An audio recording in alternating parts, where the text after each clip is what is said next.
Eu sou a Laís e hoje eu estarei trazendo a resolução de exercícios do PET 4 referentes à semana 1 e 2 para o primeiro ano do ensino médio. A primeira questão, ela diz: diferencia as teorias da biogênese e da biogênese. Bom, a teoria da biogênese, ela defende que o surgimento de seres vivos não está associado a outro organismo, ou seja, ocorre de forma espontânea. Enquanto a teoria da biogênese, ela desmistifica a teoria do surgimento espontâneo, ou seja, para que ocorra o surgimento de um ser vivo, há necessidade de outro organismo para reprodução e origem desse. Então, ficamos com essa resposta. A segunda questão, ela diz: explique no que consiste o experimento de Miller e Urey. Bom, a experiência de Miller e Wheeler foi uma experiência realizada para testar a hipótese de Oppert, que seria referente à origem da vida. Segundo o experimento, as condições na Terra primitiva favoreciam a ocorrência de reações químicas que transformavam os compostos inorgânicos em compostos orgânicos, precursores da vida. Ou seja, através disso, dava-se origem à vida. Então, ficamos com essa resposta para a questão 2. A questão 3. Ela diz: em 1668, Francisco Rede colocou dentro de recipientes substâncias orgânicas em decomposição. Alguns dos recipientes foram cobertos com gases e outros deixados descobertos. Demonstrou que das larvas de carnes podres se desenvolveram ovos de moscas e não da transformação da carne. Os resultados desse experimento fortaleceram a teoria sobre a origem da vida denominada de. Então, A biogênese, B, hipótese heterotrófica, C, biogênese, D, hipótese autotrófica e E, geração espontânea. Vamos discorrer um pouquinho sobre cada uma dessas teorias sobre o surgimento e origem da vida. A teoria da biogênese, ela, conforme foi dito na questão 1, ela se trata da teoria que, para que ocorra o surgimento de um organismo, não há necessidade de outro. Logo, essa está descartada. A hipótese heterotrófica, ela afirma que os primeiros seres vivos que surgiram no nosso planeta, eles eram organismos heterotróficos, ou seja, eles não eram capazes de produzir o seu próprio alimento.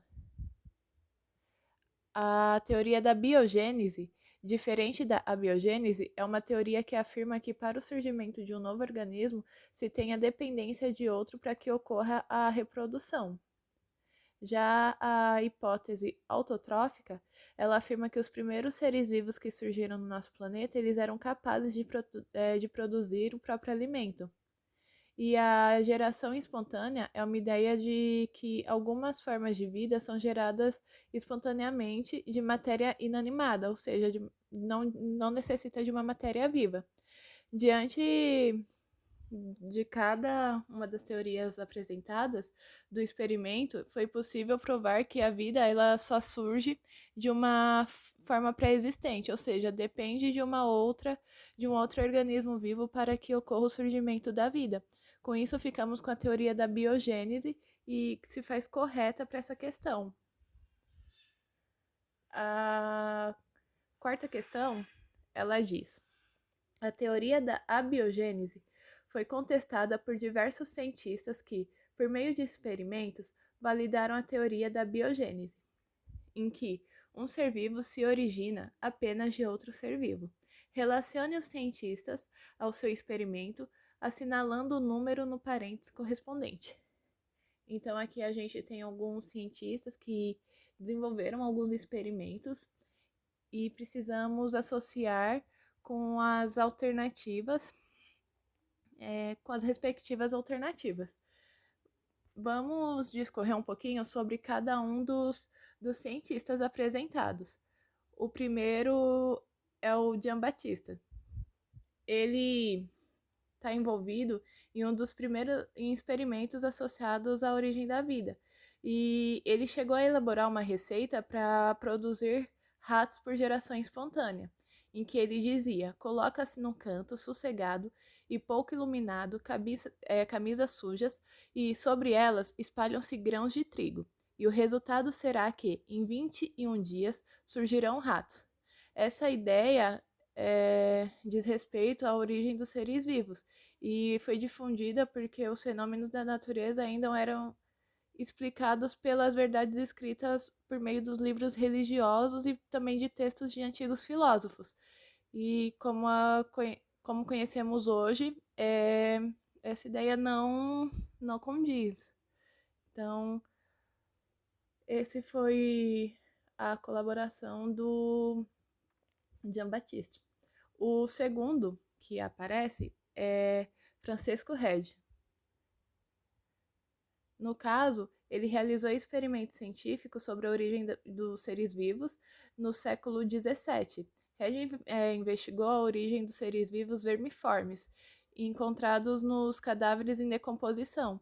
Até essa época, a maioria das pessoas acreditava que esses vermes surgiam pela transformação espontânea da matéria do próprio cadáver.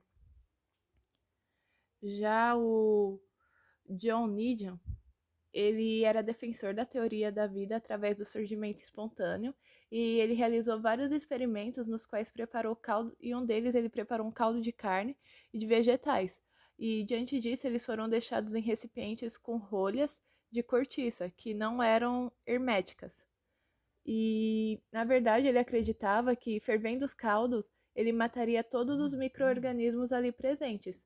E depois de alguns dias, ele pôde observar que os caldos continham micro-organismos. Então, ele concluiu que os micro-organismos eles devem ter se desenvolvido a partir dos caldos.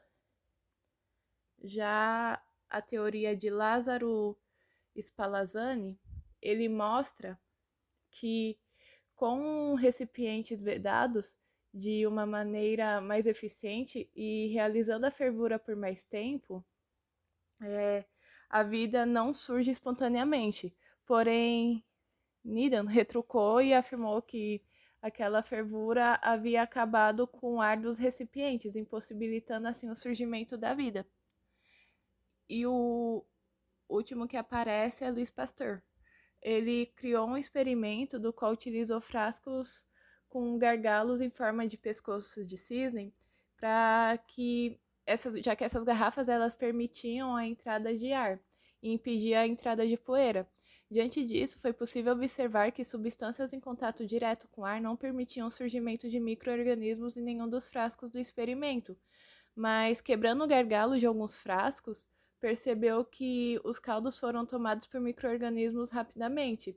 Com isso, seu experimento possibilitou a conclusão de que os micro-organismos em caldos nutritivos não surgem por geração espontânea, mas através da contaminação pelo ambiente externo. Então, vamos lá.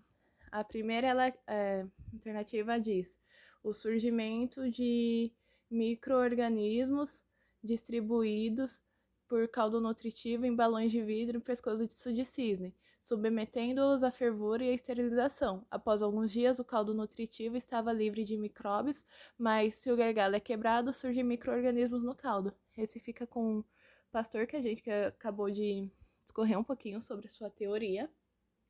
Então, 5. O próximo. Surgimento de micro-organismos distribuiu caldo nutritivo fervido por 30 minutos em diversos frascos e vedou com rolhas de cortiça. Após alguns dias, os caldos estavam cheios de micróbios. Essa foi a contribuição do John Needham da sua teoria. Aparecimento de vermes que depositou animais mortos em 2 frascos de boca larga, um tampado com gás e outro aberto. No frasco vedado, não surgiram vermes. Essa foi a teoria do Francesco Redi. A próxima, ela diz o surgimento de micro-organismos, que distribuiu o caldo nutritivo em balão de vidro fechado e hermeticamente submetendo a fervura por 1 hora. Após alguns dias, ao se abrirem os frascos e se observar o caldo, ao microscópio não havia micro-organismos. Foi a teoria de Lázaro, conforme a gente discorreu. E, por fim, a produção de ratos, que colocou a camisa suja misturada com algodão de trigo em local sossegado e pouco iluminado. Em 21 dias surgiram ratos. Foi a teoria de Jean-Baptiste. Então, com isso, ficamos com a sequência 5, 3, 2, 4 e 1 para a questão 4.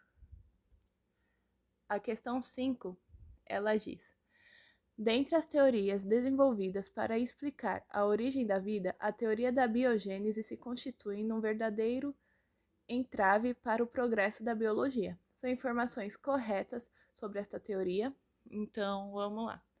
Então, precisamos encontrar a alternativa que convém com a teoria da biogênese. Foi proposta por Pasteur e defendida que um ser vivo só pode se originar de outro ser vivo.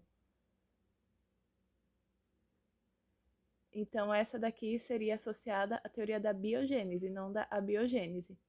Foi amplamente divulgada por Aristóteles e defendia a possibilidade de que os seres vivos surgiram espontaneamente de matéria sem vida. Correta, esse é o princípio da teoria da biogênese. Então, ficamos com a alternativa B para a questão 5. Era isso que eu tinha para apresentar em relação ao PET 4 e essa semana 1 e 2. Espero ter contribuído. Muito obrigada.